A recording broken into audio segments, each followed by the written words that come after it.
All right. Um, I am Richard Patterson. I am a high school track coach at a small Division III school in Northwest Ohio.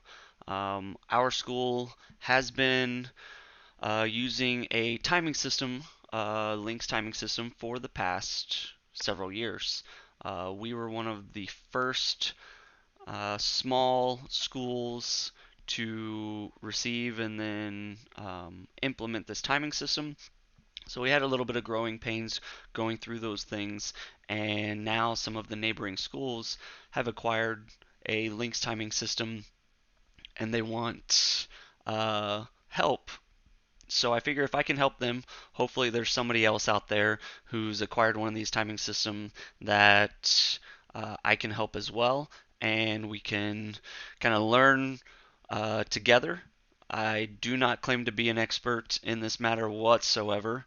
I just have implemented it over the past couple years, learned from my mistakes, and then I learned something new about either the timing system or the meet managing system that I use every year. So hopefully you will find use in this. Hopefully we can talk about some things that I kind of went through in order to save you a little bit of headache um, and just kind of go from there.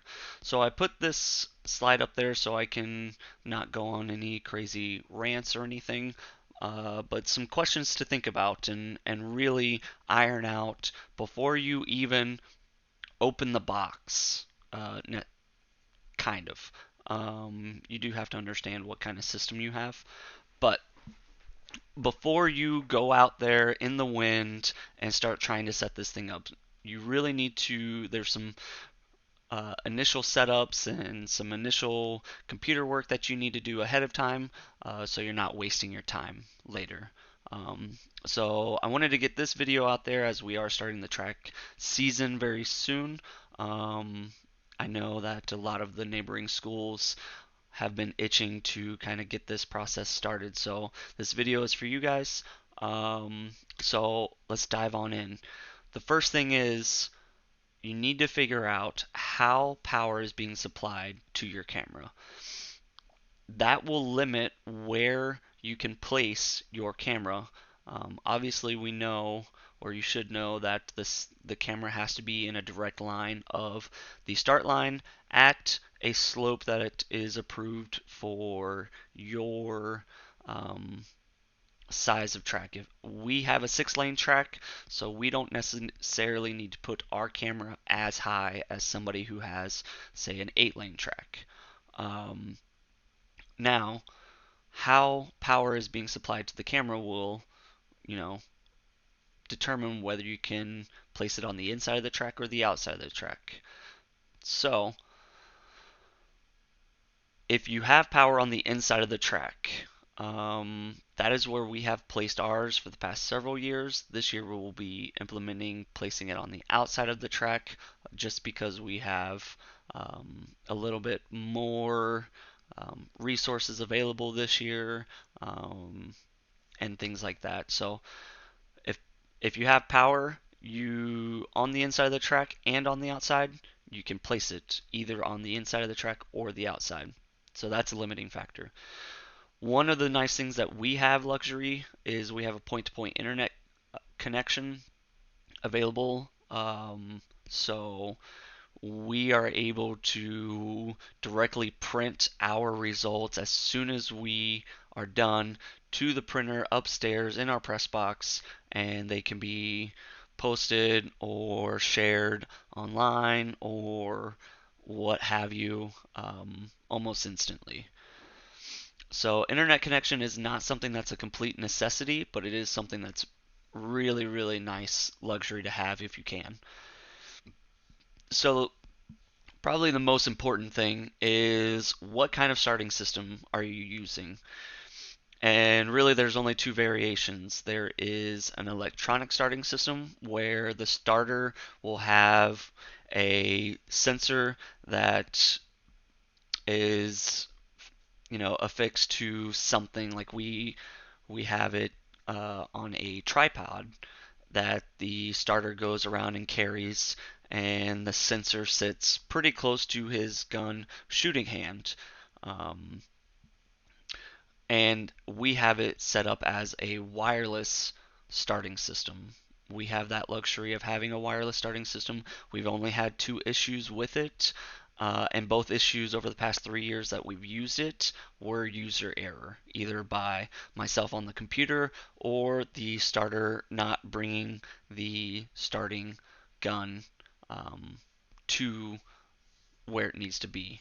Um, so if you have a wireless system, it allows you to have free reign where you put your camera, either on the inside of the track or the outside of the track. If you only have a wired connection or a wired starting system where you've got this long gray spool of wire that will need um, directly tied into your camera hub, then you have to put your camera on the inside of the field. Um, and that really will limit your capability of what you will allow on the infield of the track meet. Um, so I have a visual that we can kind of go ahead and think about here. So say at my track I have my starting line right here. Um, if I have a wired system, then I will need to put my camera right here, start here. I'll need to put my camera in a direct line of that starting. And since I have a wired starter sensor, then anytime I need to go to the 200-meter start, I've got this long spool of wire here. If I go to the 300 hurdle start, I've got the long spool of wire here. And that will really limit what you will allow on your infield. The last thing you want is this long wire strung across here, and then you have athletes running up and down doing strides, and they either snag your wire and something breaks, they trip, they fall, they get injured. Those are liabilities that you just probably don't want. So you'll essentially have to limit what you will allow on your infield. That's where I feel it's worth the investment to upgrade to the wireless starting signal, because then the starter has the signal with him, and it can be just on a tripod right here or wherever they're going to do it, and there's no wires. Athletes can be wherever they want in here and cheering on their teammates, warming up, um, things like that. That's where I think the wireless starting system is worth the investment. Um, Now, the back to the power limiting factor is if you have a wired system and you have wires here and then wires there or whatever, you you will have to figure out how to get power on your infield so that you can use your wired starting sensor. Um, so those are things before you even get the thing set up, things to think about.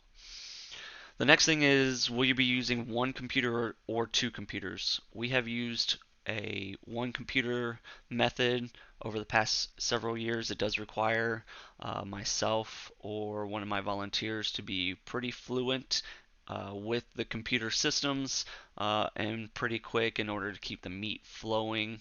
Um, it is possible, it's not recommended. This year we have put actions in place to use a 2 computer system.